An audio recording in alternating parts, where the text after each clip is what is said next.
আমি তো বললাম যে আমার সাফল্য থেকে বেশি আমার খুশি হয়েছে যে আমাদের পার্টি এতগুলো সিট জিতেছে।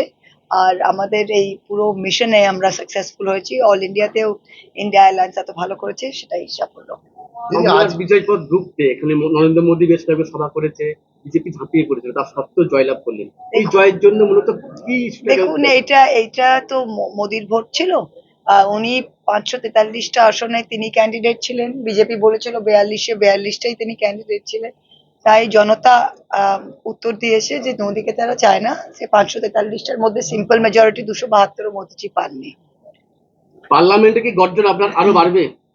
দেখবেন আপনার আগামী দিনে আশীর্বাদ থাকলে নিশ্চয়ই বাড়বে। এই জয় কাকে উৎসর্গ করবেন? আমার পার্টিকে অবভিয়াসলি মমতা ব্যানার্জিকে উৎসর্গ করবো।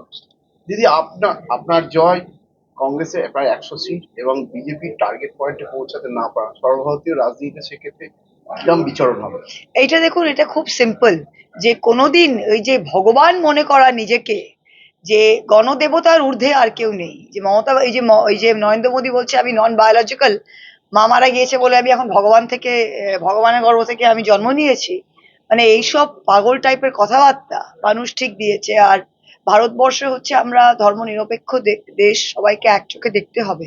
সেই সাম্প্রদায়িকতার রাজনীতি, এই বিষাক্ত রাজনীতি মানুষ একেবারে ত্যাগ করেছে। আরেকটা জিনিস, মিডিয়া, মিডিয়াকে এবার কিন্তু জনসাধারণের মুখে ঠাস করে একটা চড় মেরেছে। কারণ মিডিয়ার যত সার্ভে সব ভুল। তার মানে মানুষ মিডিয়াকে এতই অবিশ্বাস করে যে মানুষ মিডিয়াকে সত্য কথা বলেনি যে তারা কিভাবে ভোট দেবে। এটা মিডিয়ার জন্য একটা খুব বড় লেসন। কৃষ্ণনগর এলাকার জন্য কি কি পরিকল্পনা রয়েছে? আমি যেটা আমাদের ম্যানিফেস্টোতে ছিল ওগুলো প্রত্যেকটাই আমাদের পরিকল্পনার মধ্যে রয়েছে। আর আগামী 5 বছরে আশা করি তার যতটা পারবো করবো। দিদি আপনার